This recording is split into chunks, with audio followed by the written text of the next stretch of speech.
So without further ado, I'm going to move on to introduce our VC address for this morning, which is Professor Greg Hill from the University of the Sunshine Coast. I've got to talk about him yet.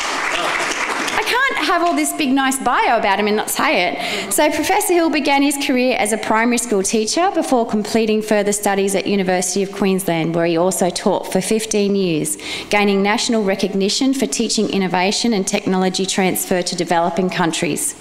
In 1995, he accepted the Foundation Chair in Tropical Environmental Science at Charles Darwin University, who incidentally won an award last night, and was a dean there from 1997. At CDU, he was actively involved in the establishment, management and governance of university and national research centres and held various government appointments. His experience in the Northern Territory cemented a commitment to Indigenous Australians and his privilege to be adopted into the community of the White Eagle Macmac people from the Finniss River District. Professor Hill was appointed Vice-Chancellor and President of the University of Sunshine Coast in 2011. Now please clap and welcome to the stage Professor Hill. Well, thank you very much. USC is really pleased to be co-host of the conference, and I was just thinking last night, the three universities co-sponsoring the conference are an interesting bunch. You've got UQ, more than 100 years old, a lot of iconic buildings there that aren't exactly amenable to sustainability principles. And I know whenever I need a bit of a lift, I go back and look at something like the Goddard building with all its problems and think it's nice to be on a new campus with new buildings. You've got Griffith, one of the flower children of the 1970s. They did all sorts of outrageous things like putting their buildings in between the trees, and they even had staff and students using common lunchrooms, which was quite revolutionary at the time. But when you look at the way sustainability's developed to what we know it as today, I guess you'd have to say Griffith have got a lot to answer for. University of Sunshine Coast, Australia's newest public university, the first greenfield university site in Australia since Griffith, and in many respects, I guess we've had an easier run. A lot of the background theory and practice is in place, but we've got our own challenges. Sustainability is really important to us, and I don't need to tell you people about why sustainability is important, but I think it's an area where the community increasingly looks to tertiary education providers to be innovators, to be exemplars of what best practice is. So for all tertiary education institutions, the concept of sustainability is very much part of everyone's brand these days. And of course, it's not just about planting trees and saving water. Sustainability's become a very complicated animal, and I think that's one of the really inspiring things about it. It's not easy. There are so many dimensions when you look at environment, social, economic, all the other facets of sustainability that we get preoccupied with today. That it's a wonderful place for educators and educational institutions to be working in. Now, I love talking about USC, and despite the disappointment of only being allocated 10 minutes here this morning, I thought I'd just walk you through some of the things about the institution, some of the things that make us a bit different, and particularly come up and talk about some of the challenges that we currently face. Just before I start, I think one of the things with us as a regional institution is that we're very much embedded in the community. And either fortunately or unfortunately, we live in a community that's very committed to sustainability, and particularly environmental sustainability. Sunshine Coast Regional Council has a mission to become the most sustainable region in Australia. So for us, there are a lot of initiatives that we do in partnership with our local government authority and with the community as a whole. For example, World Environment Day on the Sunshine Coast, there's a consortium of the Sunshine Coast Environment Council, Sunshine Coast Council and the university. The event's held on the campus, and this year, for example, the UN selected it as one of the most successful world environment events in the world. and we got an electric car out of it, which the Environment Council has snaffled, of course, so we're not likely to see that on campus too often. Where we started, when I was having a look at this the other day, I thought there's a picture of UQ St Lucia campus on their website that looks just like that. A big paddock's what we had. There's certainly nothing there to preserve in terms of the environment. The environmental strength of our campus is the areas surrounding the old campus. But that's it. Master Plan campus, our design's based on the University of Virginia, which was Thomas Jefferson's university, and of course he spent a lot of his time fighting with the existing university system, which wouldn't produce the sorts of programs and curriculums and campuses that Thomas Jefferson thought the new world needed. So he went and built his own. And for us, we've done something of the same. One of the things that really makes us different, this is the university campus here, by the way, and this big block across here is Sippy Downs Township. When the university site was gazetted in 1994, part of the deal was that it was going to be a town and gown affair. There was going to be Sippy Downs Township just across the road. It hasn't eventuated yet, but it's about to start. And it was going to give us an opportunity to do some things that were really special, and we're still quite committed to that. One of the challenges for us when you think of the sustainability of a university campus was that once we were established there, we said, right, we're going to have fully functional town centre just across the road from us. So we're not going to have bars, we're not going to have retail outlets, we're not going to have this, we're not going to have that. And we got away with that for quite a while, but it's been 16 years now, and the punters are getting a little bit uneasy about the biggest complaint we get from students is that there isn't enough activity on campus. So we're gradually changing and getting more activities going on the campus itself, but it's an interesting bit of that sustainability and the sustainable USC community that we need to work on. That's what we look like now. There's Sippy Downs Township.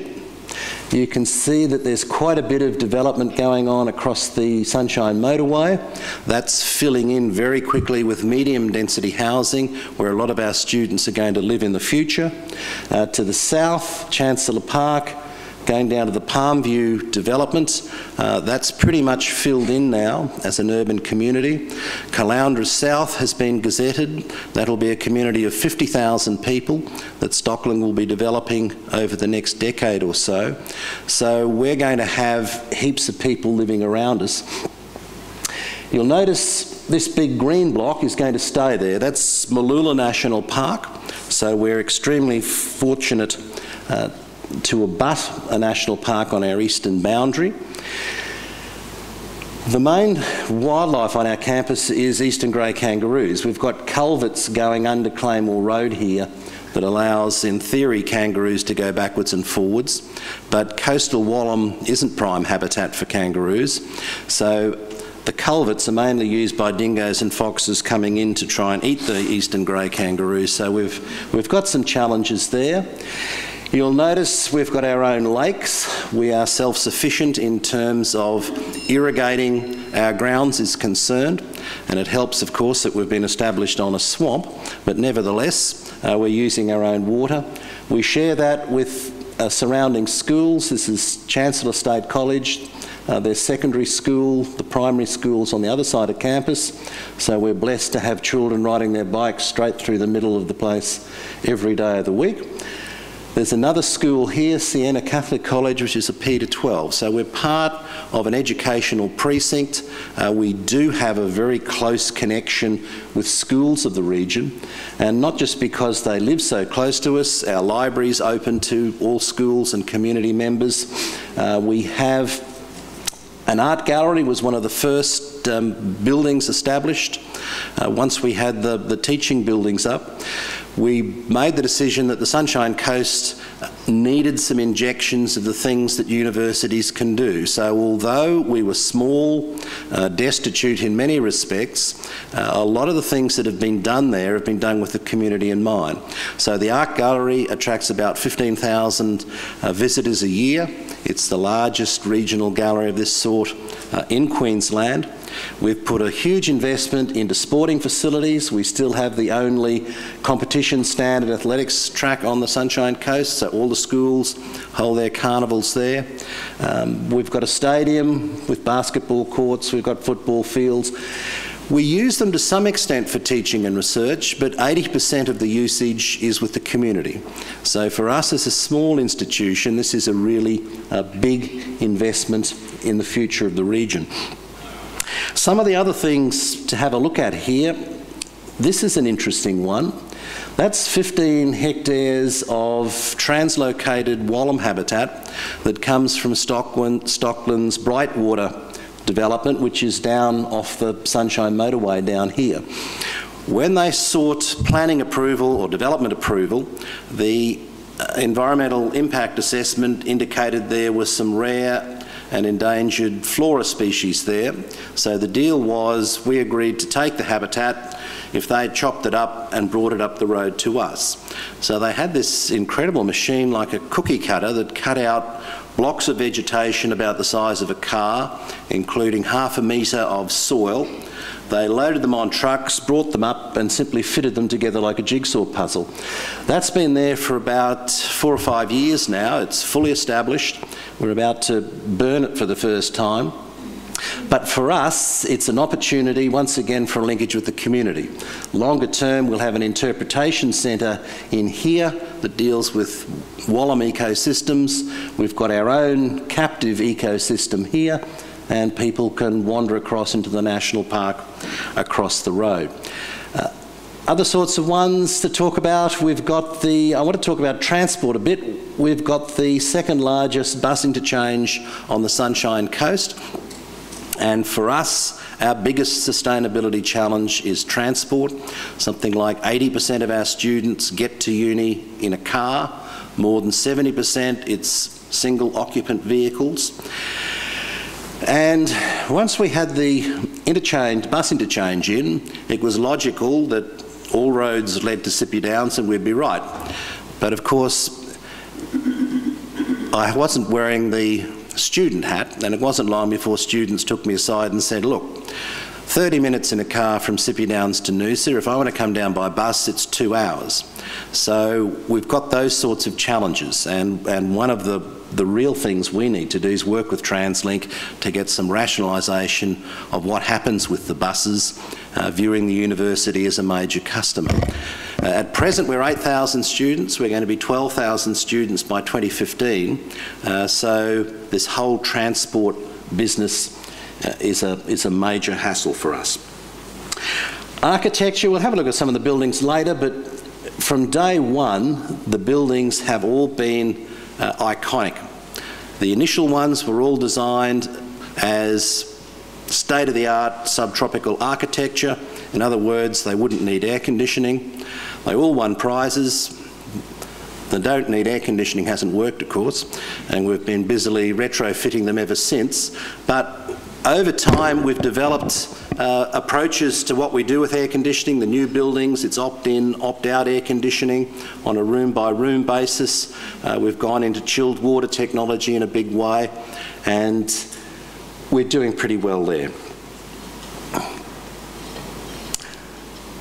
Another aspect of innovation for us, I suppose it's the economic sustainability of the region and the university. Once our first graduates started coming out the door in 1999, it became quite obvious to the founding Vice-Chancellor that there weren't many jobs for science graduates or arts graduates on the Sunshine Coast. So he made a decision to invest university funds in developing the knowledge economy on the coast so that our graduates would have jobs to go to downstream. So the Innovation Centre takes in start-up companies. Hopefully within a few years They'll graduate into successful businesses, and there's some stats up there talking about the sorts of data coming out. But there's been some quite outstanding graduates from the Innovation Centre. For those of you who are interested in sustainable dolphins, the guy who developed the pingers that go on the nets that keep dolphins away from fishing nets developed his product at the Innovation Centre, for example. But once again, putting your money into things like sporting facilities, art galleries, innovation centres is a bit unusual for small universities, as is putting up very fancy buildings rather than simply boxes that you can stuff staff and students into. But for us, if we're going to be successful longer term, it's going to be because our region and our community really love us, and we're happy to make that sort of investment. Getting on to transport, which is going to be one of Dennis's problems over the years ahead. We're doing quite well on things like the bus boardings. The numbers of people using public transport are growing exponentially, but the proportions using public transport aren't changing a great deal. We've introduced schemes like UPass, which was another first in Australia, where we put $60 or $70 onto the Go card of first-year students, which will subsidise their bus travel. There's good take-up on that, but we need to do a lot more. The local council, by the way, is a partner in that. They put $100,000 a year into the pot to help subsidise the UPass scheme. But because we're growing so quickly, we've got this problem here. And what we've done in the past is simply, if there's too many cars, you just simply bulldoze another car park. But we're getting to the stage where it's starting to trash the campus, and we need to do something about it. Now, master plans always have solutions for this sort of problem, and we're supposed to be putting up our first multi-storey car park once numbers get to about what we've got now. But what the master plan doesn't have in it is the $11 million we'll need to put up the first car park. So I'm about to become an anti-hero. We'll introduce paid parking next year, which will be a bit of the carrot and stick business. It will allow us to get a fighting fund to get a significant amount of the money we'll need for the first multi-storey car park within a couple of years. But we're hoping that we'll go down the Wollongong route, and if we can work on the public transport side of things, get TransLink to play with us so that we get better bus routes, we won't need the multi-storey car park longer term. So that's the one I lose a lot of sleep about. But just to put this into perspective, Noosa's 2 hours away. Gympie, where we've got a significant student population, is about an hour's drive north of Sippy Downs. It's a community that does it really tough. Something like 45% of households are in the bottom quintile of socioeconomic status. So the kids can't afford to pack their bags and go to Brisbane to uni. If they're going to do uni, it's got to be at home or nowhere. And this is a group that's come down from Gympie, but I went and met the first bus that arrived from Gympie, and one of the students who came off was in tears. And they were tears of joy. Her deal for the last 2 years had been a 4-hour travel stint each way to get to lectures. So she'd be at the train station in Gympie at 5:30 in the morning, the train down to Nambour, the bus across to Sunshine Plaza across to Sippy Downs. 4 hours each way a day. Just a remarkable sacrifice on the part of the student, I suppose. But for us, given the dispersed nature of the population on the Sunshine Coast, I like to think about the 1 hour principle. If you were living in most suburbs in Brisbane and going to UQ or Gardens Point or Nathan, you're probably looking at about roughly an hour's travel. And it's technically feasible to get that going on the Sunshine Coast if we get all the stars aligned. Other ones, just a bit of collateral trivia, I suppose. as a new university, we've looked for research niches in areas where there's not a lot of traffic. And these have tended to be in areas related to sustainability. So we've got a very good aquaculture group. They were involved in breeding southern bluefin tuna for the first time in captivity back in 2010. Time magazine anointed that as the second most important innovation in the world for that particular year. We've got another group that deals with subtropical hardwood forestry. Once again, not too many players in that space.